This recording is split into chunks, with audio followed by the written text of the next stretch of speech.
وسلام على عباده الذين اصطفى أما بعد فأعوذ بالله من الشيطان الرجيم بسم الله الرحمن الرحيم كل نفس ذائقة الموت سبحان ربك رب العزة عما يصفون وسلام على المرسلين والحمد لله رب العالمين اللهم صل على سيدنا محمد وعلى آل سيدنا محمد وبارك وسلم اللهم صل على سيدنا محمد وعلى آل سيدنا محمد وبارك وسلم اللهم صل على سيدنا محمد وعلى آل سيدنا محمد وبارك وسلم۔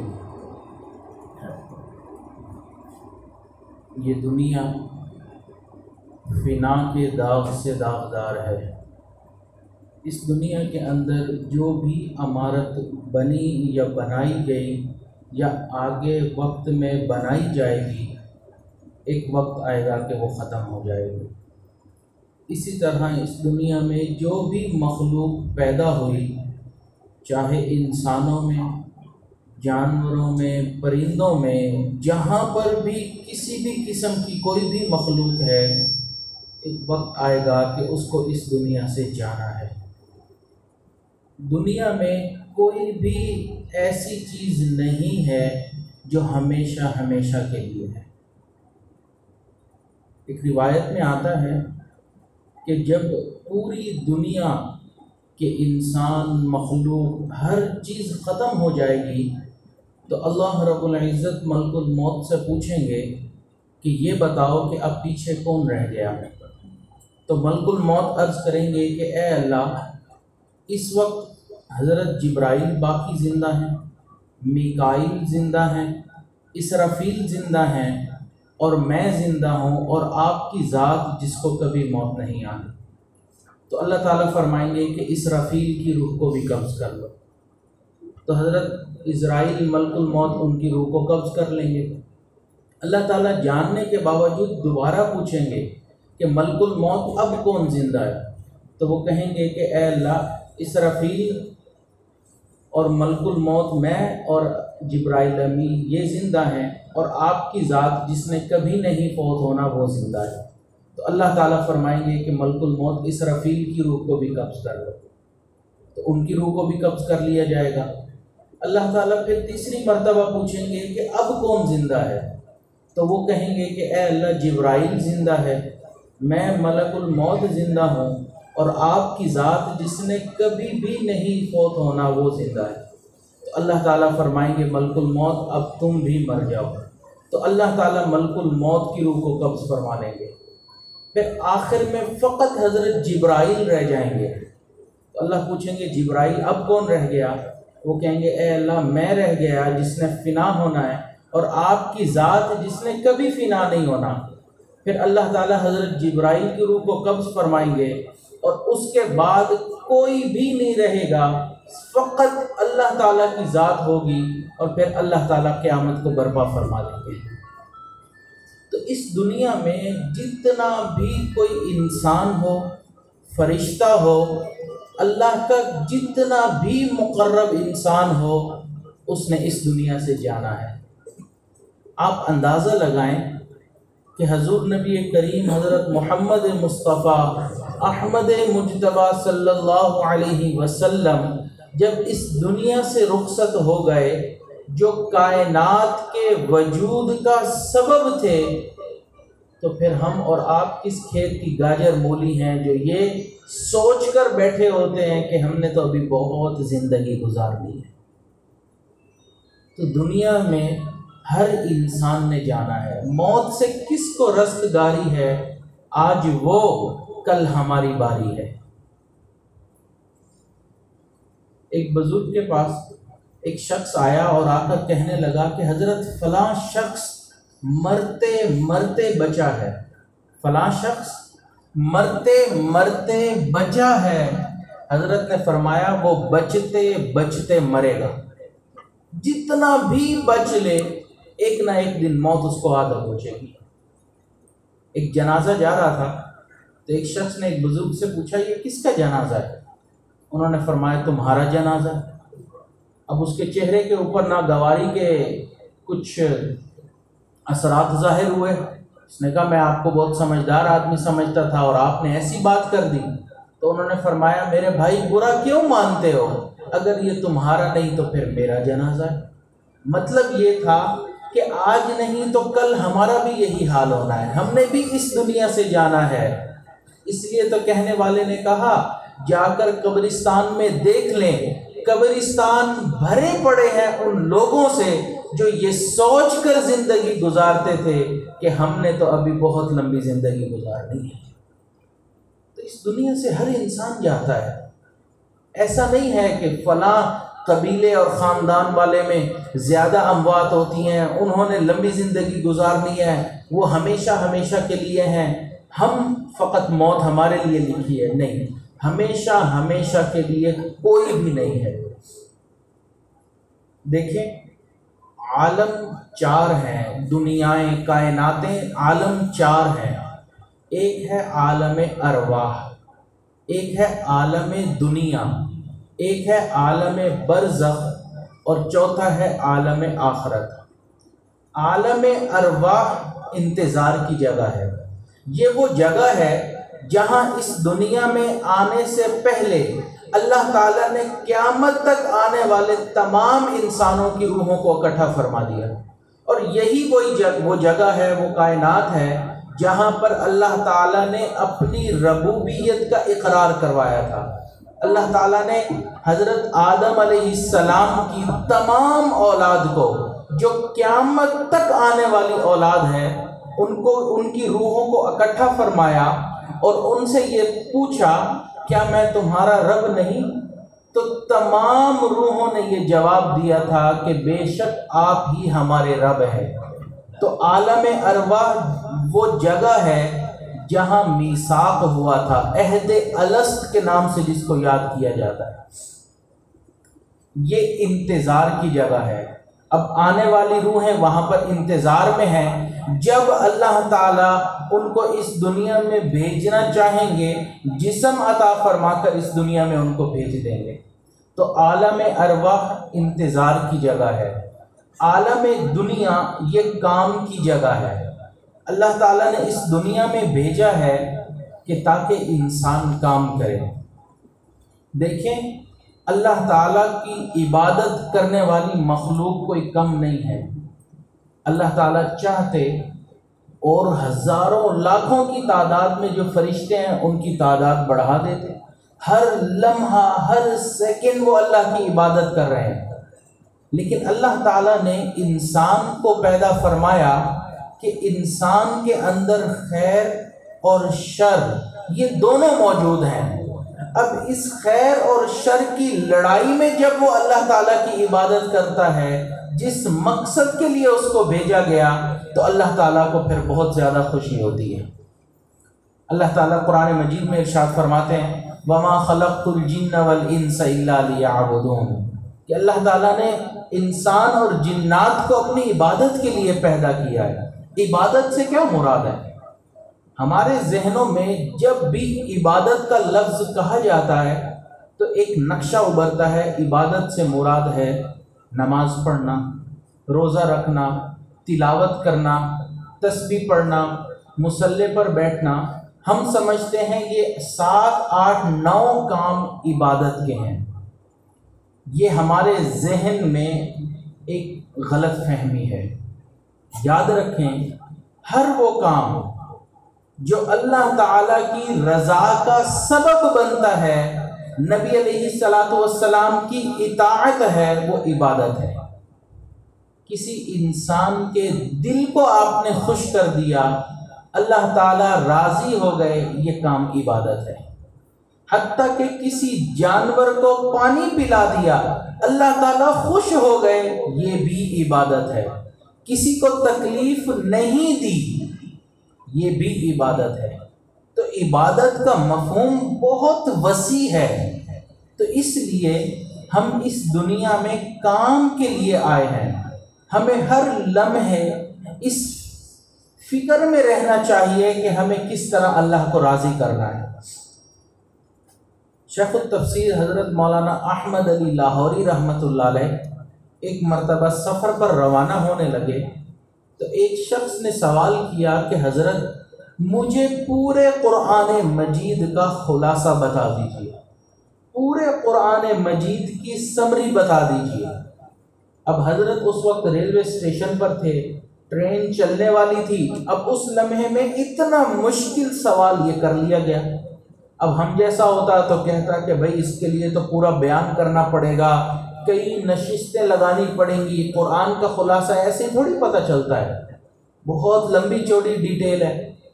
حضرت نے وہیں پر کھڑے کھڑے اس کو جواب دیا، ارشاد فرمایا اللہ تعالیٰ کو عبادت سے، نبی علیہ الصلاۃ والسلام کو اطاعت سے اور مخلوق کو خدمت سے راضی کر لو، یہ پورے قرآن مجید کا خلاصہ ہے۔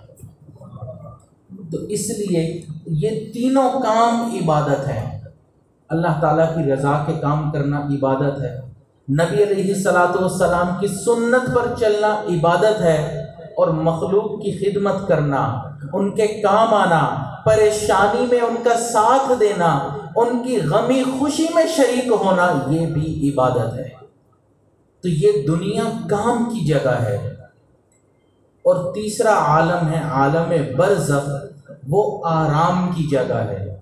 جب اس دنیا سے انسان رخصت ہوتا ہے تو قیامت کے آنے سے پہلے تک کا جو وقت ہے اس کو برزخ کہتے ہیں۔ یاد رکھیں قبر کا نام برزخ نہیں ہے، جو قبر ہم بناتے ہیں 6 فٹ کی، اس کا نام برزخ نہیں ہے۔ موت سے لے کر قیامت تک آنے والا درمیان کا جو وقت ہے اس کا نام برزخ ہے۔ اب کوئی انسان فوت ہو گیا، اس کو قبر میں دفنایا تو اس کے لیے قبر برزخ بن گئی۔ کوئی انسان سمندر میں ڈوب گیا، اس کی لاش نہیں ملی، وہ سمندر میں ہی ہے، اس کے لیے وہ سمندر برزخ بن گیا۔ کوئی انسان جنگل میں کسی درندے کے پیٹ میں چلا گیا، اس کے لیے وہی جگہ برزخ ہے۔ تو برزخ اس وقت کا نام ہے جو موت اور قیامت کے درمیان کا عرصہ ہے۔ تو برزخ آرام کی جگہ ہے۔ اور چوتھا عالم ہے عالم آخرت، یہ انعام کی جگہ ہے۔ لیکن یہ انعام کی جگہ ان لوگوں کے لیے ہے جو اس دنیا میں اچھا کام کر کے جانے والے ہیں، جو اس دنیا میں اللہ کو راضی کر کے جانے والے ہیں۔ تو اس لیے ہمیں چاہیے کہ اگر ہم اپنی برزخ کو آرام کی جگہ بنانا چاہتے ہیں، ہم اپنی آخرت کو انعام کی جگہ بنانا چاہتے ہیں، تو اس دنیا میں ہم کام کرنا شروع کر دیں۔ وہ کام کیا ہے؟ ہم نیکی کمانا شروع کر دیں۔ آپ دیکھیں کہ دنیا کا جو نظام چلتا ہے وہ ایک کرنسی ہوتی ہے، سونا چاندی، اس کے اوپر چلتا ہے۔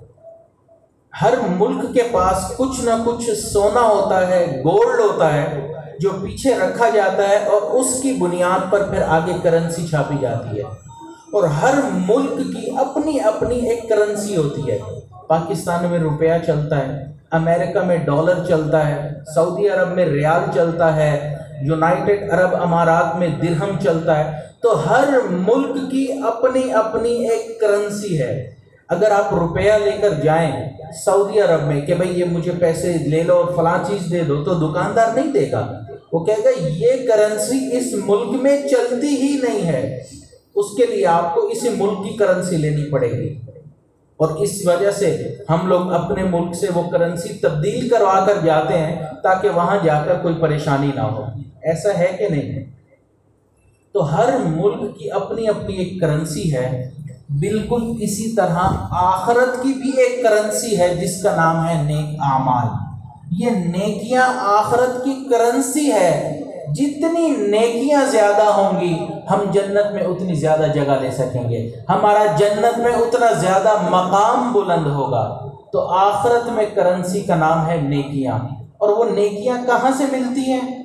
اسی دنیا سے، اس دنیا سے کما کر جانی پڑیں گی، وہاں پر کوئی موقع نہیں ملے گا کہ ہم وہاں جائیں اور وہاں جا کر ہم نیکیاں کمائیں، نہیں، اس دنیا سے کما کر جانا پڑے گا۔ اور یاد رکھیں، چھوٹی نیکی ہو یا بڑی، ہم ہر ایک کی کوشش کریں کہ ہم وہ نیکی کر لیں۔ کیا پتہ ہم جس نیکی کو چھوٹا سمجھ کر چھوڑ رہے ہیں، کل قیامت والے دن وہی نیکی ہمارے کام آنے والی ہو۔ تو اس لیے چھوٹی بڑی ہر نیکی کو کرنے کی کوشش کریں۔ تو اس دنیا میں رہتے ہوئے ہمارا مقصد یہ ہے کہ ہم اللہ تعالیٰ کو راضی کر لیں اور اپنی آخرت کو سنوار لیں، اور اس کے لیے ہمیں اللہ تعالیٰ کی رضا والی زندگی گزارنی ہوگی۔ اب اگلی بات سمجھ لیجئے کہ اس دنیا میں رہتے ہوئے، جیسے کہ ابھی آپ نے سنا کہ انسان کے اوپر مشکل حالات آتے ہیں، پریشانیاں آتی ہیں، ہر انسان کے اوپر پریشانی آتی ہے، لیکن جو سب سے بڑی پریشانی جس کو سمجھا جاتا ہے وہ ہے موت کی پریشانی۔ کسی گھر کے اندر فوتگی ہو گئی، کوئی انسان رخصت ہو گیا، تو وہ انسان کے لیے سب سے زیادہ غم زدہ دن بنتا ہے، اور اس کے بعد اس کی زندگی ہی تبدیل ہو جاتی ہے۔ حدیث مبارکہ میں ہے کہ جب ملک الموت کسی گھر میں داخل ہوتا ہے اور کسی انسان کی روح کو قبض کرتا ہے، تو سب گھر والے اس انسان کے گرد بیٹھے ہوتے ہیں، آنسو بہا رہے ہوتے ہیں کہ یہ ہمیں چھوڑ کر چلا گیا۔ تو ملک الموت گھر کے ایک کونے میں کھڑے ہو کر یہ اعلان کرتا ہے کہ تم اس کے جانے پر رو رہے ہو، ابھی تو میں نے اس وقت تک اس گھر میں آنا ہے جب تک ایک جان بھی یہاں موجود ہے۔ تو روایت میں ہے کہ اگر ملک الموت کی اس آواز کو انسان سن لیں تو وہ دوسرے پر رونے کی بجائے اپنے فکر کے اوپر پڑ جائے، انہیں اپنی فکر لگ جائے گا۔ تو ہر انسان نے اس دنیا سے جانا ہے، اس لیے ہر لمحے ہمیں موت کی تیاری کرنی ہے۔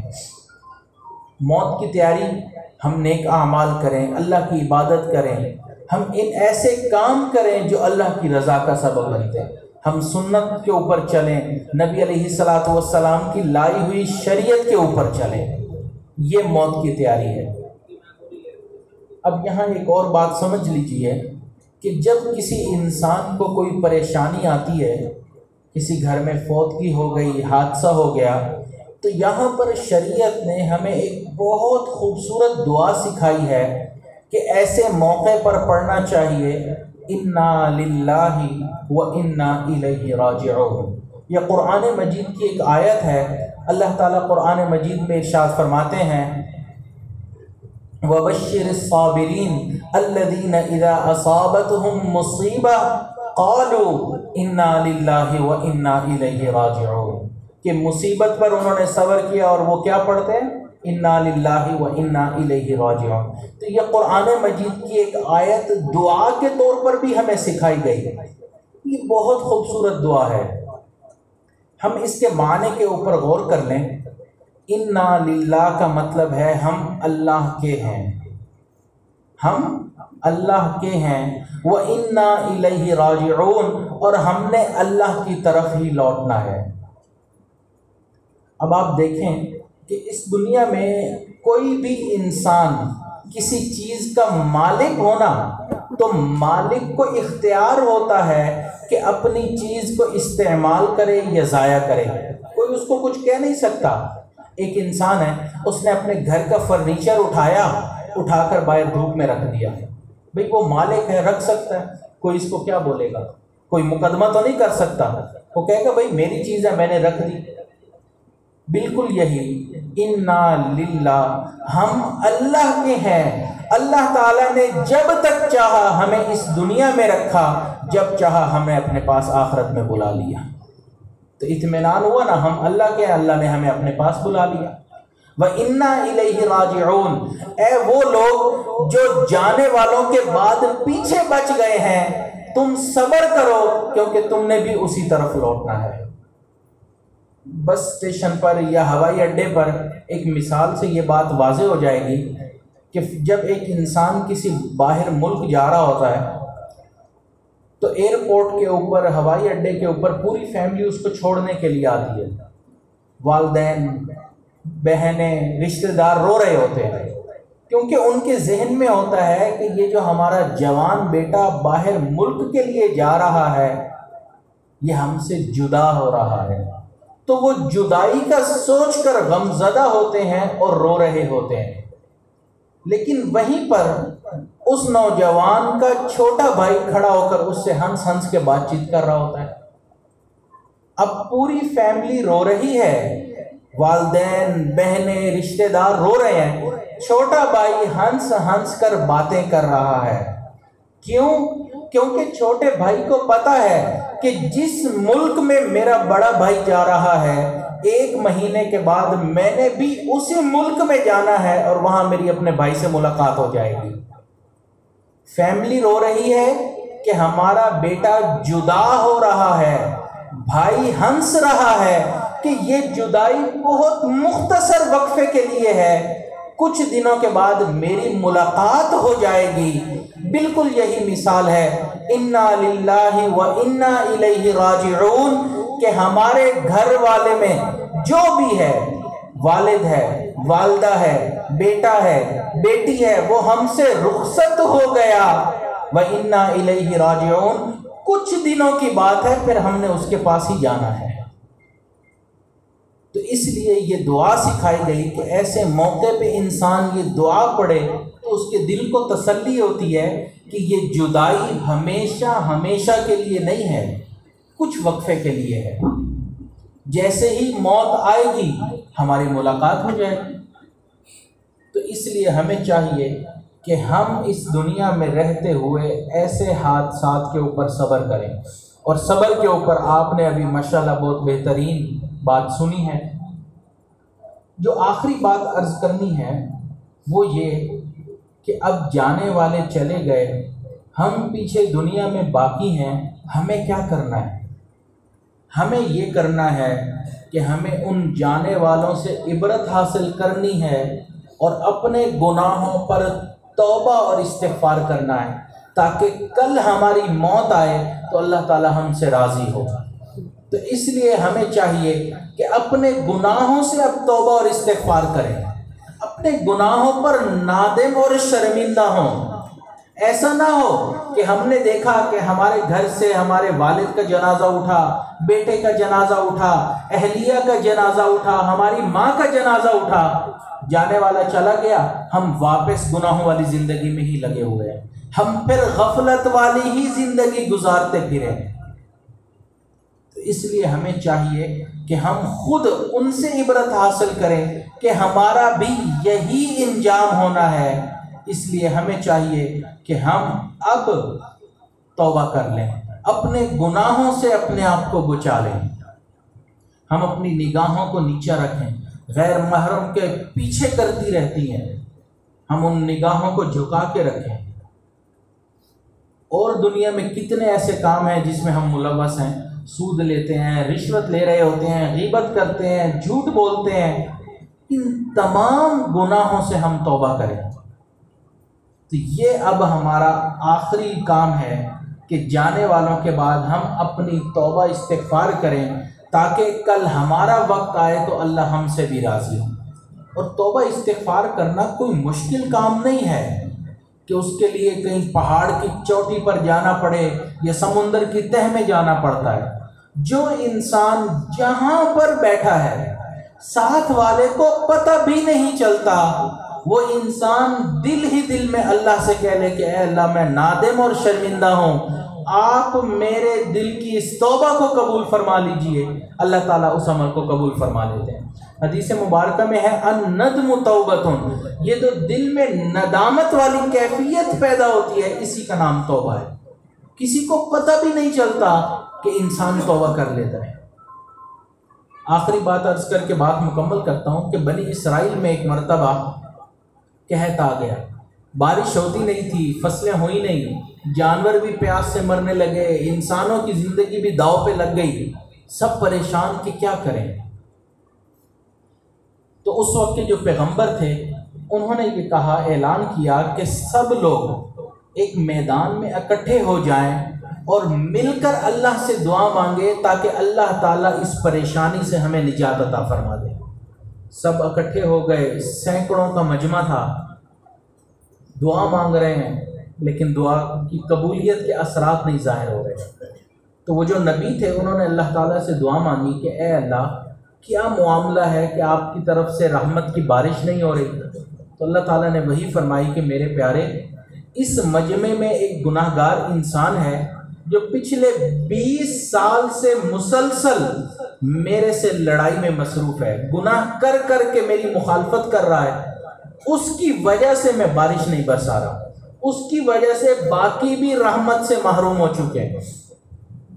تو ان نبی علیہ الصلوۃ والسلام نے اعلان کروا دیا کہ بھئی مجمع میں ایک شخص ہے جو گناہ کرتا ہے اور اس کی وجہ سے بارش رکی ہوئی ہے، تو اس سے یہ کہتا ہوں کہ وہ اٹھ کر مجمع سے چلا جائے تاکہ باقی لوگوں کے اوپر تو بارش آ جائے نا، باقی لوگ کیوں اپنی زندگی داؤ پہ لگائیں۔ اب انہوں نے یہ اعلان کیا، تھوڑی دیر گزری، مجمع میں سے کوئی بھی اٹھ کے نہیں گیا، لیکن بارش برسنا شروع ہو گئی۔ حیران ہو گئے۔ ان نبی علیہ الصلوۃ والسلام نے دوبارہ اللہ سے دعا کی کہ اے اللہ، مجمع میں سے کوئی بھی نہیں اٹھا، پھر بھی بارش ہو گئی، کیا وجہ بنی؟ تو اللہ تعالیٰ نے فرمایا کہ میرے پیارے نبی علیہ الصلوۃ والسلام، ہوا یہ کہ جب آپ نے اعلان کیا تو وہ جو میرا مخالف بنا ہوا انسان تھا اس نے دل ہی دل میں دعا مانگی کہ اے اللہ، اتنے سال ہو گئے مجھے گناہ کرتے کرتے، آپ نے میرے گناہوں پر پردہ رکھا ہوا تھا، اب اگر میں یہاں سے اٹھ کر گیا تو پورے مجمع کو پتہ چل جائے گا کہ میں ہی وہ گناہ گار انسان تھا، اللہ میری رسوائی ہو جائے گی، میری عزت خاک میں مل جائے گی۔ اللہ میں آپ سے توبہ کرتا ہوں، آپ عزت والا معاملہ فرما کر میری توبہ کو قبول فرما لیں۔ اے میرے پیغمبر، میں نے اس کی توبہ کو قبول کر لیا اور اس کی توبہ سے خوش ہو کر میں نے تمام انسانوں پر بارش برسا دی۔ ساتھ والوں کو پتہ بھی نہیں چلتا اور انسان کی توبہ قبول ہو جاتی۔ تو اس لیے اب ہم خود توبہ اور استغفار کریں تاکہ اللہ تعالی ہمارے پچھلے گناہوں کو معاف فرمائے اور ہم اپنی آخرت کی تیاری میں لگ جائیں۔ دعا ہے کہ اللہ تعالی ہماری آخرت کو سنوار کر ہمیں اپنی رضا نصیب فرمائے، اور جو معاملہ حضرت صوفی اقبال صاحب کے گھر میں پیش آیا، ان کی اہلیہ، ان کے بچوں کی والدہ اس دنیا سے رخصت ہوئیں، اللہ اس صبر پر ان کو بہترین اجر عطا فرمائے، اتنا اجر قیامت میں عطا فرمائے کہ وہ اس حادثے کی، اس مصیبت کی پریشانی کو ہی بھول جائیں۔ وآخر دعوانا ان الحمد للہ رب العالمین۔